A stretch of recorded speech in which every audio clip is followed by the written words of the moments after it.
끝까지 잘못된 길로 가는 사울에 대해서 우리 말씀을 나눕니다.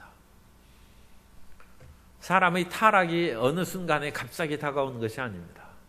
어떤 사람이 약을 먹어서 인사불성이 되어서 내가 예수님 안 믿는다고 해서 그 사람 타락하는 것이 아닙니다. 타락이라는 것은 그렇게 강제적으로 일시적으로 다가오는 것이 아니라 마치 가랑비에 옷이 젖듯이 서서히 다가오는 것입니다. 적은 누룩이 온 덩어리에 퍼지는 것처럼 작은 죄악이 그 사람의 온 심령을, 영혼을 파멸시키는 걸로 이끌어 나가는 것입니다. 오늘 우리가 마지막까지 타락의 길로 나아가는 사울을 보면서 사울이 어찌하여 저 길로 나아갔는가, 그 길을 우리가 생각함으로써 우리 자신을 돌아보고 그 마음에 사울이 무엇 때문에 저렇게 타락의 길로 나가는 것을 깨달아서 우리 마음 가운데 애착이 있으면 내려놓는 시간이 되시기를 바랍니다. 첫 번째, 사울의 영적 생활을 보면 하나님께서 처음 사울을 만나실 때 그를 크게 기뻐하시고 하나님의 영으로 채우셨다고 성경은 분명히 말씀하십니다. 사무엘상 10장 6절에 보면 내게는 야훼의 영이 크게 임하리니 너도 그들과 함께 예언을 하고 변하여 새 사람이 되리라. 하나님께서는 사울을 은혜를 내려 주셔서 성령을 부어주시고 그 사람을 새 사람으로 만든 것입니다. 뿐만 아니라 하나님께서는 함께 하신다고 은혜를 주셨습니다. 사무엘상 10장 7절에 보면 이 징조가 내게 임하거든 너는 기회를 따라 행하라. 하나님이 너와 함께 하시느니라. 하나님이 사울과 함께 하신 것입니다.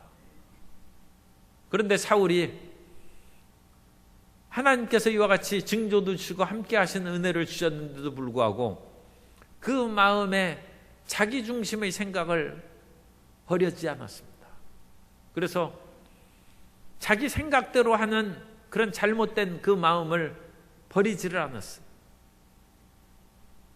사울이 왕이 됐는데 사울이 백성들에게 가장 칭찬을 듣고 용기를 얻을 수 있는 것이 무엇이겠습니까? 블레셋을 무찌르는 것입니다. 사울이 삐걱해서 잘못된 것이 분명하게 드러난 것은 다윗이 골리앗을 물리친 후에 사울에게는 천천히요 다윗에게는 만만을 돌림으로 사울이 그때부터 다윗을 시기하고 그를 주목하여 본 것입니다. 오늘날 지도자들이 신경 쓰는 것도 여론이죠. 국민들의 마음이 자기를 향하고 있는지 아니면 국민들의 마음이 자기를 떠났는지 끊임없이 여론조사를 하고 자기 당의 지지율을 살피고 자기 자신의 지지율을 살피는 것입니다. 사울이 백성들의 마음을 얻기에 노심초사한 것은 그들로 말미암아 자기의 권력을 유지할 수 있기 때문이라 생각했는데 그것이 큰 잘못입니다. 모든 권세는 하나님께서 내리시는 것입니다. 그러므로 사울에게는 이런 근본적인 신앙이 좀 결여된 것 같아요. 그렇기 때문에 백성들의 그런 인기를 얻고 백성들이 지금 원하는 것은 블레셋을 무찌르는 것입니다. 원래 이스라엘 백성들이 왕을 구한 이유가 블레셋 때문에 그런 것입니다. 사무엘상에서 왕정이 시작되는 그것은 여러 자기들에게 어려운 일이 있었지만 가장 직접적인 원인은 블레셋에게 이스라엘이 계속 패배하고 심지어 하나님의 언약궤까지 빼앗기는 그러한 수모를 당했기 때문에 이 블레셋을 무찌를 수 있는 상비군을 원했고 그 상비군은 당연히 왕정체제에서 군인을 모아서 세금을 거두어서 그들을 먹이고 입혀 적군을 대항해서 싸울 수 있도록 하는 것입니다. 그러므로 사울의 마음에 블레셋을 무찌르는 일이 가장 마음의 큰 부분을 차지하고 있었습니다. 그래서 사무엘상 14장 18절 이하에 보면 사울이 아히야에게 이르되 하나님의 궤를 이리로 가져오라 하니 그때 하나님의 궤가 이스라엘 자손과 함께 있었음이니라. 사울이 제사장에게 말할 때 블레셋 사람들의 진영에 소동이 점점 더한지라. 사울이 제사장에 이르되 내 손을 거두라 하고 사울과 그와 함께한 모든 백성이 모여 전장에 가서 본즉 블레셋 사람들이 각각 칼로 자기 동무들을 침으로 크게 혼란하였더라. 사울의 아들 요나단이 가서 지금 적군을 어지럽히게 하는 그 일인데, 그것을 아직 사울이 알지 못하니까 하나님의 교회를 이루 가져오라 해서 하나님의 뜻을 지금 제사장에게 물으라는 것입니다. 그런데 블레셋의 진영이 더 어지러움으로 사울에게는 이제 하나님에 대한 그런 뜻을 구하는 것보다 그거 그만 거두라는 것입니다. 제사장에 내 손을 거두라. 하나님의 뜻을, 거기에서 이제 우림과 둠밈이라든지 다른 방법으로 하나님의 뜻을 구하고 있었을 것입니다. 그런데 그 절차가 오늘날 알려져 있지 않습니다. 그런데 단순히 우림이 나오면 예쓰고 둠밈이 나오면 노다는 그런 것이 아니라 엄청난 그런 반복을 통하여 그야말로 확률적으로는 거의 불가능한 것이 나올 때 그것이 하나님의 뜻임을 확신했다고 합니다. 시간이 걸리죠. 그런데 사울이 제사장에 내 손을 거두라는 거예요. 사울은 전쟁 이기는 것만 관심이 있어요. 전쟁 이겨야죠. 우리 돈도 벌고 승진도 해야죠. 그러나 우리의 관심이 하나님께 있어야 될 줄로 믿습니다. 사울은 이 길이 지금 잘못되고 있는 것입니다. 그래서 사울은 지금 적군이 어지러운 것을 보고 하나님의 뜻을 묻지도 않고 싸움터에 들어갑니다. 들어가서 그들을 치고 또 승리를 하니까 사무엘상 14장 34절에서는 백성들이 자기가 금식을 선언했는데 막 너무 배고프니까 짐승을 피채 먹으니까 거기에서 제단을 쌓고 여기에서 잡으라 함으로써 사울이 다급하니까 첫 제단을 쌓았다는 것이 사무엘상 14장 35절에 나옵니다. 사울이 야훼를 위하여 제단을 쌓았으니 이는 그가 야훼를 위하여 처음 쌓은 제단이었더라. 사울이 제단을 쌓은 것은 하나님을 섬기기 위한 진정한 의도라기보다는 이 백성들로 말미암아 하나님의 심판이나 그로 말미암아 전쟁에서 패하는 일이 있을까, 그것을 걱정해서 하는 것입니다. 사울이 하나님에 대한 경외심이 약하자 하나님께서 대답을 잘 안 하십니다. 우리가 하나님을 진정 경외하는 마음이 없으면 하나님께서 잘 대답을 안 하십니다. 우리가 기도해도 하나님 왜 응답하시지 않습니까? 그런 생각을 가끔 하죠. 그런데 기도하다가 하나님 응답해 주십시오 하다가 휴대폰이 띵동하고 그러면 그거 보느라고 정신없어요. 그럼 하나님 응답하시려다가 응답하시겠습니까? 아니, 그때 하나님이 딱 응답하실 시간인데 띵동하느라고 휴대폰 보느라고 하나님이, 참 송구스러운 표현입니다만, 불쾌했어요. 아니, 내가 지금 응답해 주십시오 해서 간절히 해서 그래 하려고 했는데 휴대폰을 한테 마음을 뺏기고 정신을 뺏기고 또 그거 한참 본 후에 하나님 응답해 주십시오. 응답하겠습니까? 안 하겠습니까? 어떤 아기가 몇 살 됐는데 처음에는 곧장 엄마 아빠 따라 하더니 두세 살 된 후에는 대답을 안 해. 그래가지고 이 부모님이 이해가 고장났나. 그래가지고 병원에 데려갔어. 그리고 의사가 한참 진천해보고 혀도 보고 뭐하고 이렇게 보더니 심각한 얼굴로 나왔어. 그래가지고 부모님한테, 부모님이 깜짝 놀랐어. 큰 병 걸렸습니까? 그러니까 아닙니다. 아기는 굉장히 정상입니다. 그런데 심각한 것은 부모님들입니다. 제가 아기하고 대화를 나눈 결과 이 아기가 부모님이 너무 시시콜콜한 얘기를 하기 때문에 귀찮아서 대답을 안 했다고 그럽니다. 도대체 부모님이 무슨 얘기를 하겠어요? 그냥 아이는 이미 두세 살로 성장했는데 맨날 엄마 아빠 짝짝꿍하고 그러니까 애가 고개를 돌리는 거예요. 이 나를 도대체 무엇으로 알고 일어나 싶어가지고.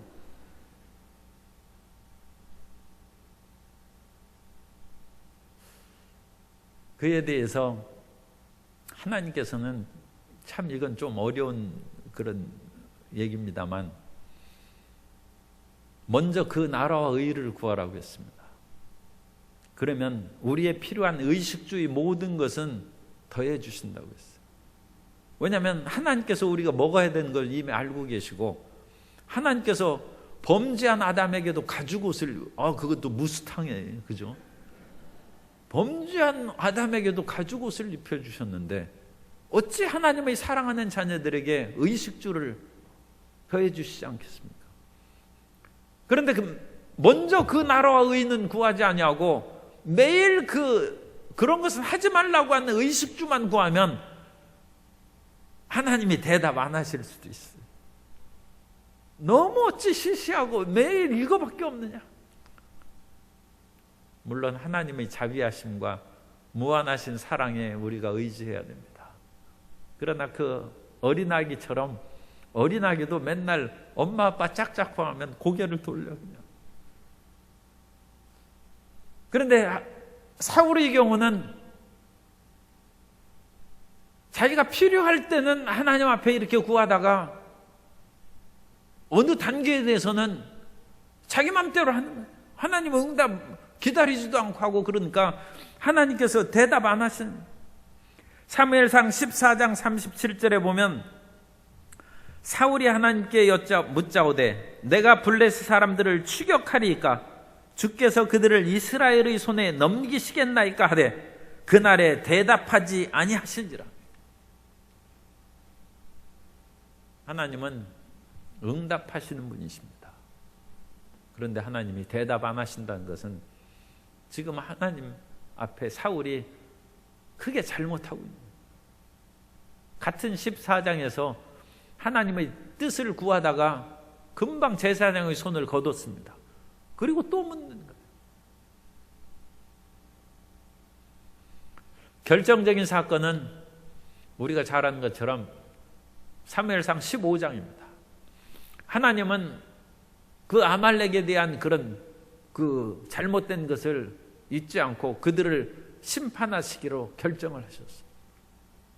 왜냐하면 출애굽한 이스라엘 백성들을 후미에서 뒤쫓아서 비열하게 그들을 공격했기 때문에 내가 아말렉의 이 지면에서 이름을 없앤다고 하나님께서 그렇게 맹세하신 것입니다. 그러다가 이스라엘이 어느 정도 힘이 있어요. 아말렉을 칠 만한 충분한 힘을 가졌을 때 사무엘을 통하여 사울에게 명령하십니다. 아말렉을 가서 진멸하고 하나도 남기지 말고 그것을 없애라. 하나님의 뜻을 이루는 것입니다. 그런데 사울이 가서 보니까 이거 좋은 것이 많거든. 그래가지고 그것을 살려두고 아각 왕은 아예 죽이지도 않고 산채로 데려왔어요. 하나님의 뜻을 어기는 것입니다. 사무엘상 15장 22절 이하에 보면 사무엘이 이르되 야훼께서 번제와 다른 제사를 그의 목소리를 청종하는 것을 좋아하심같이 좋아하시겠나이까. 순종이 제사보다 낫고 듣는 것이 순양의 기름보다 나으니 이는 거역하는 것은 점치는 죄와 같고 완고한 것은 사신 우상에게 절하는 죄와 같음이라. 왕이 야훼의 말씀을 버렸으므로 야훼께서도 왕을 버려 왕이 되지 못하게 하셨나이다 하니.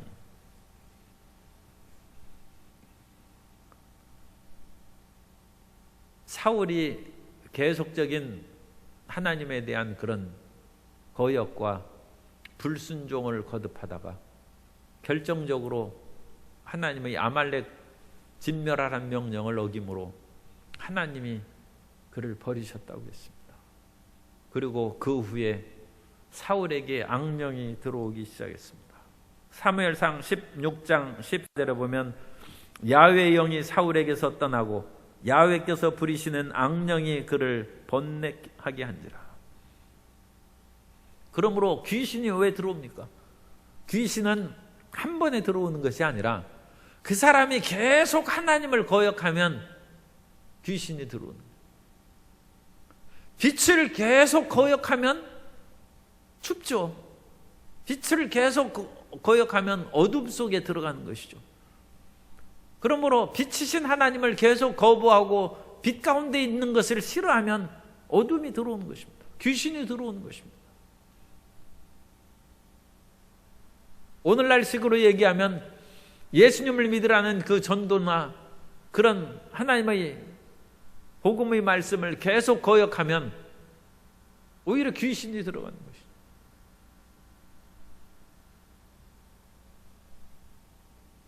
그러므로 귀신이 괴롭히는 그것은 하나님, 내가 어찌하여 이와 같이 귀신에게 시달림을 받습니까? 탄식하기 전에 하나님의 말씀을 거역하고 살아온 나날을 회개해야 됩니다. 빛을 계속 거부한 그 나라를 돌이켜서 회개해야지. 지금 사울에게 왜 난데없이 악령이 들어옵니까? 하나님의 영이 크게 임한 그 사람이고 하나님이 함께 하시던 사울입니다. 그런데 하나님께 기도하다가 자리를 잃어서 버려요. 그것은 제사장에게 하나님께 뜻을 묻자 하다가 그만두라는 것입니다. 하나님을 만홀히 여기는 것입니다. 하나님이 참으시죠. 하나님께서 우리 보고만 오래 참으라고 하는 것이 아니라 하나님께서도 오래 참으십니다. 그러나 그것이 거듭되고 그러면 하나님께서 대답하시지 않고, 그러니까 기도하는데 응답이 없는 사람은 기도가 좀 아직 덜해서 그럴 수도 있고 작정 기도를 해야 돼요. 한 100일이라든지 1000일이라든지 작정 기도를 해야 됩니다. 그렇지 않으면 100일 기도하기로 하고 20일만 하고 끊어버려서 그래요. 다음에도 또 100일 기도 작정하고 30일 하고 끊어버리고 그러면 신용이 떨어져요. 신용이 떨어지면 세상에서도 만회하기 어렵듯이 하나님 앞에 참 어렵습니다. 그 신용을 회복하기 위해서는 부모와 자식 사이에도 신용이 떨어지면 그거 회복하기가 상당히 어려운데 하나님 앞에 그야말로 철저히 회개해서 그것을 돌이켜야죠. 그래서 사울에게 귀신이 들어오기 시작하고 이제 들락달락하기 시작합니다. 그때 사울의 마음에 애착을 내려놔야 되죠. 왜 귀신이 계속 괴롭힙니까? 그 귀신은 내가 끝까지 왕해야 되겠다. 그 마음에 자리 잡고 있으니까 그것을 붙잡고 귀신이 들어오는 것이고, 내가 끝까지 왕을 해야 되는데 다윗이 나의 경쟁자가 되니까 다윗을 죽여야 되겠다는 미움이 가득하니까 귀신이 들어오는 것이고, 다윗이 왕하는 것을 찬성하는 사람은 다 죽여야 된다. 노브의 제사장 85명을 다 죽였어요. 심지어 그 아들 요나단이 다윗의 편을 들자 그 큰아들 요나단을 죽이려고 온 거였어요. 마음에 그 집착과 애착이 말할 수 없는 것이. 그것을 내려놓았으면 사울이 이런 극한 상황까지는 이르지 않았을 것입니다. 그리고 하나님께서 비록 다윗을 통하여 유다 지파를 통하여 홀이 유다를 떠나지 않는다고 했습니다. 그리고 유다 지파를 통하여 다윗이고 다윗의 영원한 메시아가 나온 것은 하나님의 정하신 경륜이고 하나님의 섭리입니다. 그렇다 할지라도 나라가 솔로몬의 죄악에 의해서 반조각으로 쪼가질 때에도 하나님께서는 다윗에게 약속하신 것을 기억하셔서 유다 지파에 유다와 베냐민 두 지파를 남겨주셨지 않습니까? 그래서 다윗의 집에 등불이 꺼지지 않게 하셨다. 그런 것처럼 유다 지파의 다윗에게 영원한 메시아의 왕으로 그 왕통을 이어가도록 하실지라도 사울이 회개했으면 사울에게도 한 지파 떼줄 수도 있죠. 그 집안도 그렇게 완전 멸망하지는 않았을 것입니다. 그런데 자기 생각으로 지킬 수 있는 것이 있고 자기 생각으로 아무리 애써도 지킬 수 없는 것이 있습니다. 그런데 사울은 자기 힘으로 왕된 것이 아닙니다. 자기 힘으로 왕이 되지 않았으면 하나님의 도움이 아니면 왕 못 됩니다. 이 세상에 자기 힘으로 왕 되는 사람은 없겠습니다만 그래도 워낙 재주가 뛰어나고 능력이 하면 스스로 왕이 될 수 있을지도 모릅니다. 그러나 사울은 왕 할 생각도 못하던 사람을 하나님께서 세워주신 것입니다. 그러면 끝까지 하나님께 매어달리고 하나님께서 그만두라면 그만둬야죠. 그런데 사무엘을 통하여 왕이 야훼의 말씀을 버렸으므로 야훼께서도 왕을 버리셨습니다. 그러면 그때 내려놓아야 됩니다. 그러면 하나님께서 그를 긍휼히 여기셔서 다윗이 아직 어리니 조금 더 내가 할 수 있다. 하나님께서 그렇게 말씀하실 수도 있고 히스기야 왕이 죽을 병역에 죽는다고 했는데 울며 기도하자. 그래 그러면 15년 더 살아라 한 것처럼 피할 길을 내주시겠죠. 그런데 사울이 끝까지 그것을 붙잡으면 붙잡을수록 악령이 심하게 들렸다고 얘기합니다. 그래서 처음에는 다윗이 수금을 타고 그러면 악령이 떠나고 시원해졌는데 이제는 수금을 타는 다윗을 창을 던져 죽이려고 합니다. 이제는 수금으로 하나님을 찬양함으로 치료가 안 되는 지경까지 이른 지금 정도가 깊어집니다. 찬양을 해서 마음이 조금 기뻐지고 시원해지는 그런 경우가 있어요. 이 찬송 그 마음이 괴롭고 귀신이 들락달락하는 사람에게 찬양을 드리면 귀신이 떠나가고 그 마음이 평안해지는 그런 사람이 있습니다. 그런데 그런 그 사람에게 그 죄악에서 빨리 그것이 나와야 그런 효과가 더 좋아지지, 그 마음에 이거 하면 좀 괜찮아진다 해서 계속 그것을 붙잡고 있으면 그 다음에는 그런 정도 찬양에서는 귀신이 안 나갑니다. 그 마음에 평안이 오지 않죠. 그리고 그와 같은 귀신을 어느 정도 자기 스스로 통제할 수 있을 때까지는 자기가 이제 회개하고 돌이키면 되는데, 자기가 회개하고 돌이킬 수 있는 힘을 상실해. 그 상실한 것은 자기 큰아들도 창을 던져서 죽이려고 했을 때 이미 자기 자식인데 죽이려고 하면 되겠습니까? 이미 자기 분별력을 상실한 거죠. 그때는 이미 스스로의 힘으로는 못 고칩니다. 그럼 귀신 들린 사람을 누가 고쳐요? 가족이 고쳐야죠. 가족이 책임지고 자기 아버지요 또 자기의 자녀요, 가족이니까 그야말로 끝까지 붙잡고 사랑을 해야죠. 그런데 사울에게는 가족이 다 떨어져 나갔어요. 왜냐하면 요나단은 다윗을 사랑했을 뿐만 아니라 이제는 다윗만 하면 아버지가 죽이려고 하니까 요나단이 아버지하고 같이 있을 수가 없어요. 가장 큰 아들이요 신뢰하던 아들이 아버지가 싫어하는 얘기를 하면 죽이려고 한다고 하는데 둘째 아들, 셋째 아들이 그거 하겠습니까?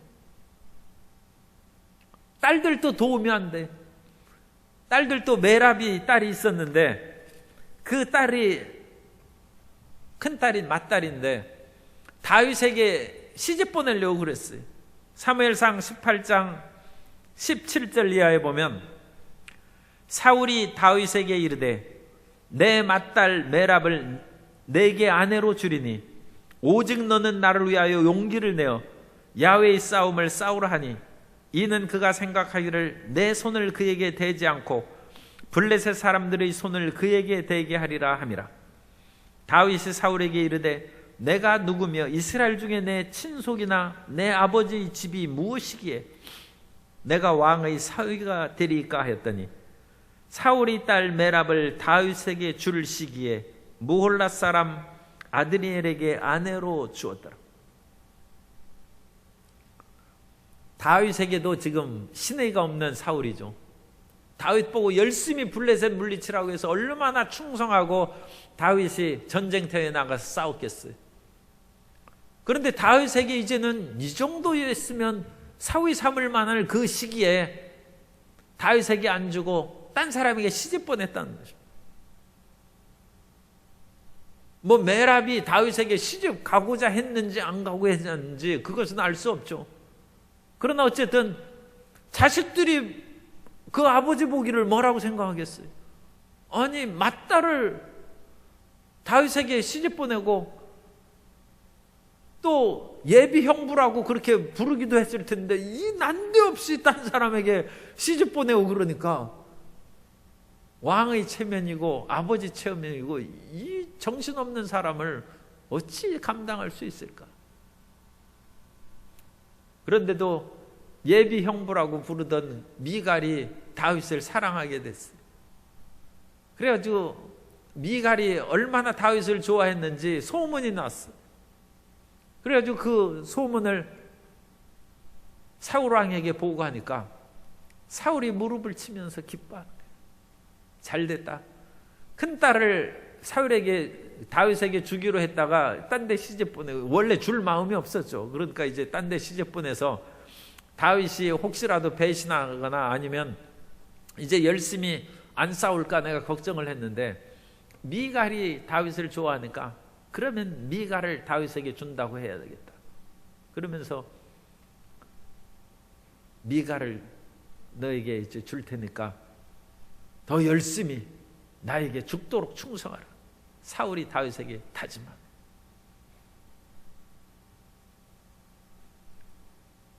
그런데도 불구하고 다윗이 블레셋 사람들의 그런 양피 100개를 갖다 바치고 모든 조건을 이루었음에도 불구하고 사위를 사랑하지 않습니다. 여전히 그는 나의 경쟁자요 내 대적이라는 것입니다. 자기가 죽으면 사위가 옛날에도 그렇고 오늘날에도 아들들이 있는데 사위에게 기업을 물려주는 사람은 별로 없을 거예요. 그죠? 그런데 DNA로는 뭐 절반씩 갔으니까 큰 문제는 없는데 아들이나 딸이나 똑같이 절반씩 DNA를 갖는데 그렇죠. 어쨌든 간에 자기 사위니까 그 다윗이 충성을 끝까지 하다가 자기가 죽으면 아들이 하든지 사위가 하든지 뭐 불안할 것이 뭐 있습니까? 그런데 다윗이 불안한. 그래서 미갈에게 시집 보낸 이후에도 다윗을 죽이려고 해가지고 다윗이 어느 날 허겁지겁 집으로 도망갔어. 그러자 그 미갈이 이제 사울의 딸이 묻습니다. 무슨 일입니까? 당신 아버지가 나를 죽이려고 한다. 그러면서 군병이 와가지고 그 집 문을 지키고 있는 것을 그 딸 이제 미갈이 보았어요. 그리고 나서 미갈이 사무엘상 19장 11절 이하에 보면 사울이 전령들을 다윗의 집에 보내어 그를 지키다가 아침에 그를 죽이게 하려 한지라 다윗의 아내 미갈이 다윗에게 말하여 이르되 당신이 이 밤에 당신의 생명을 구하지 아니하면 내일에는 죽임을 당하리라 하고 미갈이 다윗을 창에서 달아내리매 그가 피하여 도망하니라. 미갈도 이제 아버지를 못 믿죠. 미갈은 다윗이 그래도 부부인데 자기 아버지 사울을 죽이려고 하는지 그래서 왕이 되려는 욕심을 가지고 있는지 다윗이 착한 마음을 갖고 있는지 그래도 어느 정도 알 거 아닙니까? 그런데 그 남편 다윗을 죽이려고 한 딸 미갈의 앞날에 대해서는 아버지가 생각지도 않죠. 사실은 또 다윗이 도망간 후에 미갈을 또 딴 데 금방 시집 보냈어요. 그런 가족이 사울을 돌보겠습니까? 지금 귀신이 들락달락하는 사울은 누가 돌보겠어요? 신하가 돌보겠습니까? 신하를 말하면 창을 던져 죽이려고 하는 판인데, 가족이 돌봐야 되는데 아들, 딸 아무도 돌보지 않아요. 아들, 딸도 수단입니다. 사울에게 있어서 자기 생명을 줄 사랑하는 자식이 아니라 나의 왕위를 지키기 위해서 메랍을 이용하고 미갈을 이용하고, 요나단은 나는 왕 안 합니다, 다윗에게 주십시오 하니까 죽이려고 하고,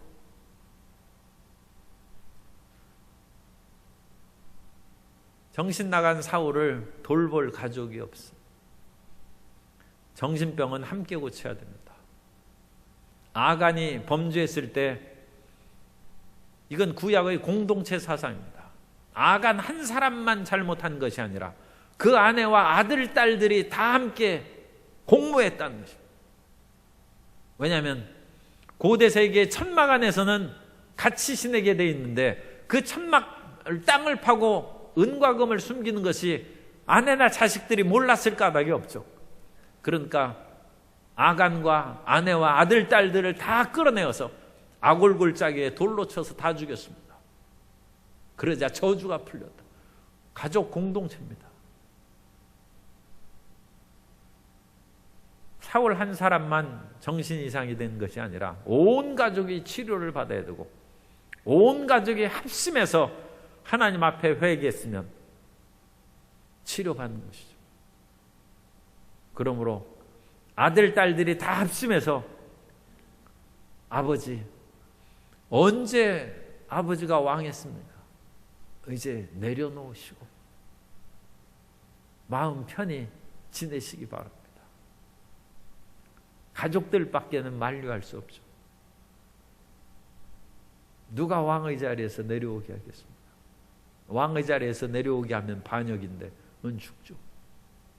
자식들이 목숨을 걸고 그 아버지를 만류했고, 목숨을 걸고 하나님의 뜻에 순종하라고 했으면 마지막 살 길이 있었을 것입니다.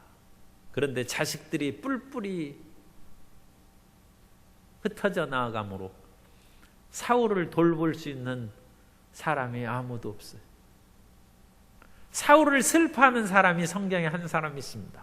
그 사람이 사무엘입니다. 그런데 오늘 28장 말씀을 볼 때 28장 3절에 보면 사무엘이 죽었어요. 28장 3절에 사무엘이 죽었으므로 온 이스라엘이 그를 두고 슬피 울며 그의 고향 라마에 장사하였고, 사울은 신접한 자와 박수를 그 땅에서 쫓아내었더라. 사무엘이 죽었다는 것과 그 다음에 사울이 신접한 자와 박수를 그 땅에서 쫓아내었다는 것이 같이 결합되어 있는 것은 이 28장 이하의 이야기가 이 전개될 것을 미리 암시해 주는 것이죠. 사무엘이 죽었으므로 마지막에 물을 수 있는 사람이 없어요. 이미 하나님께서는 우림과 둠밈이나 선지자나 꿈이나 그 어떤 것으로도 사울에게 응답하시지 않습니다. 이전에도 응답을 안 하셨는데 이제 아말렉의 문제로 인해서 하나님께서 버리셨는데 사울에게 응답하겠습니까? 오직 하나님께서 다시 사울에게 응답하실 수 있는 길은 사울이 자리에서 내려오는 것입니다. 회개하고 하나님, 주님께서 원하시면 나는 모든 것을 내려놓습니다. 그 마음으로 있었으면 하나님께서 사울에게 긍휼을 베푸셨을지도 모르죠. 그런데 사울은 죽어도 왕에서는 못 내려옵니다. 하나님은 응답하실 수 없습니다. 그런데 사울이 통치 초기에 아마 어느 시기인지는 명확하게 안 나와 있습니다. 그러나 이것은 사무엘이 돌아가시고 그 다음에 신접한 자의 이야기가 나오기 때문에 같이 묶어놓은 것이지, 아마 사울이 통치 초기에 이 일이 이루어진 것으로 생각을 합니다. 그러니까 사울이 성령, 그 하나님의 야훼의 영으로 충만하고 하나님이 함께 계실 때, 그때 이제 하나님의 명령을 쫓아서 신접한 자와 모든 박수 무당들을 다 쫓아낸 거예요.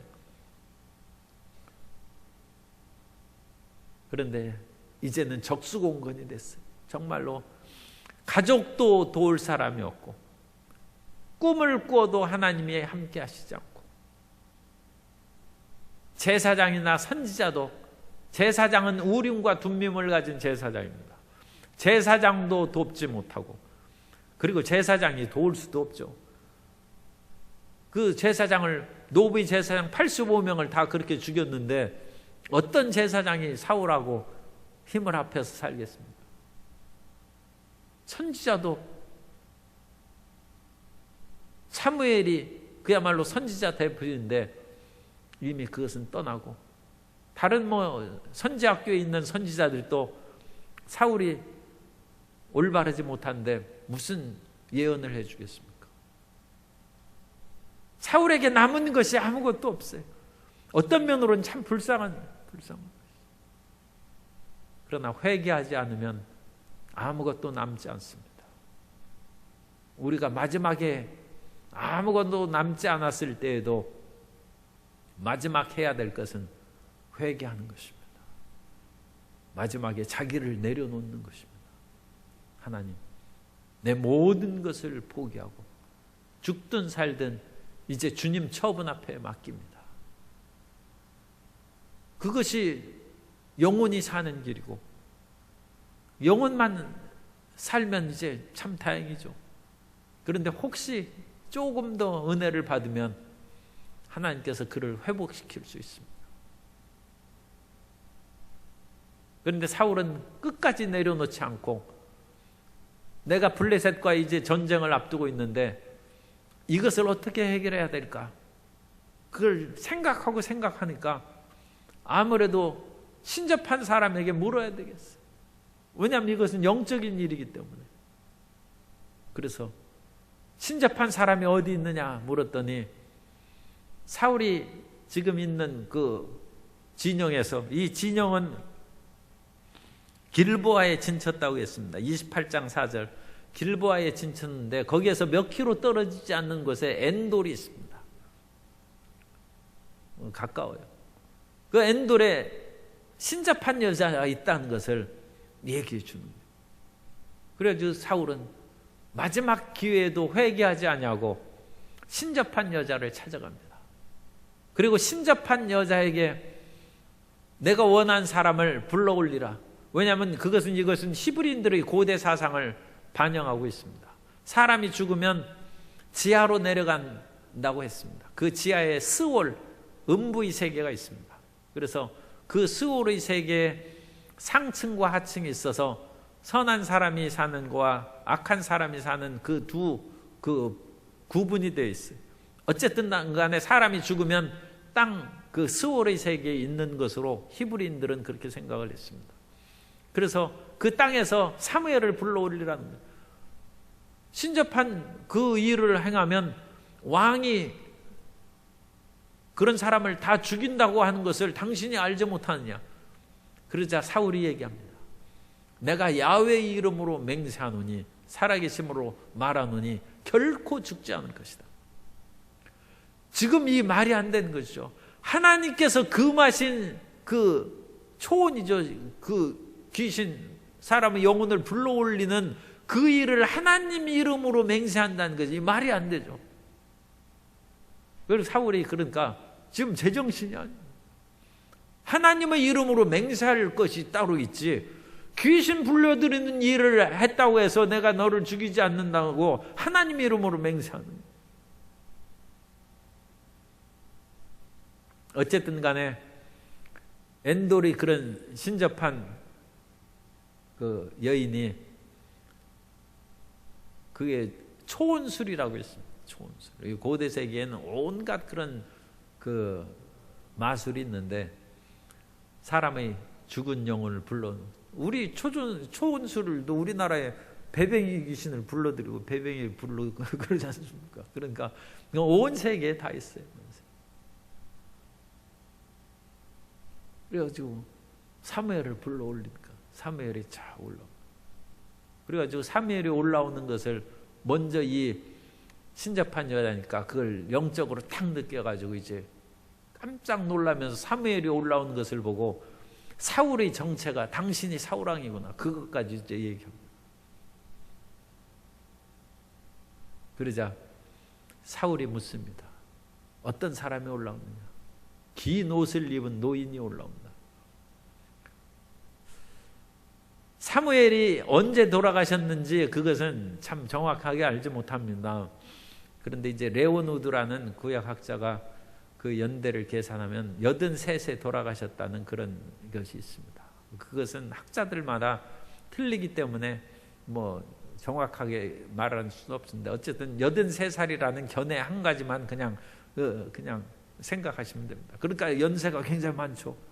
노인이 올라옵니다. 그래서 사무엘이 올라옵니다.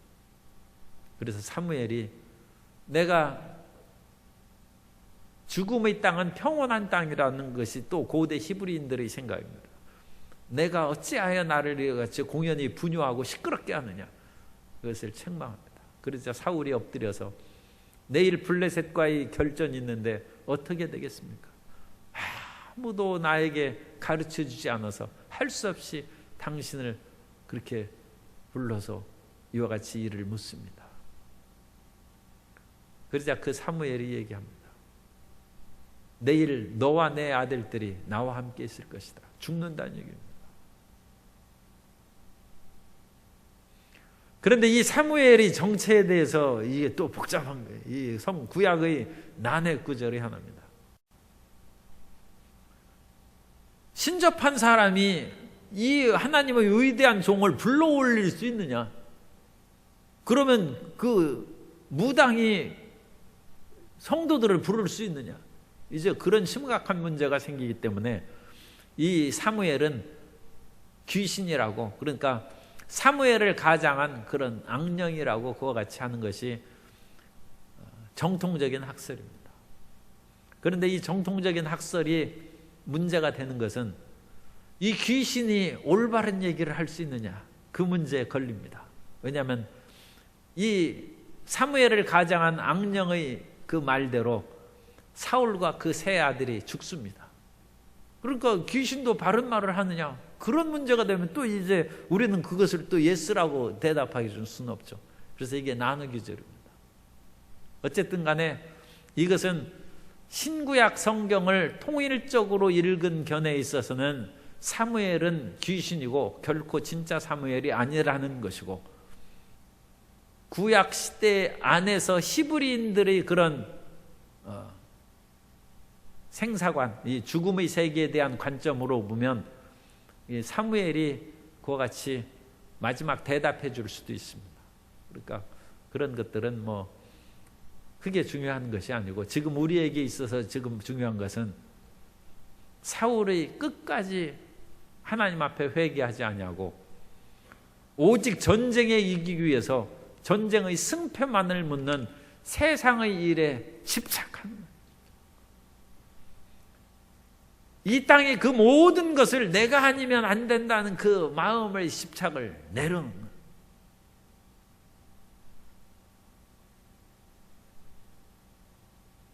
가끔 세상에 살기 어려운 부모가 자식과 함께 세상을 이별하는 그것이 있는데, 자식이 어찌 살까 싶어도 하나님께서 새들도 키우시는데 어찌 사람을 안 키우시겠습니까? 자기 마음의 그 모든 것으로 모든 것을 결정해버리는 마음을 내려놓아요.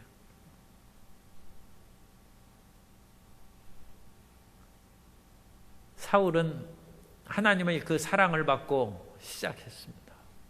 야훼의 영으로 충만함을 받았고 하나님이 함께 계시는 은혜를 입었습니다.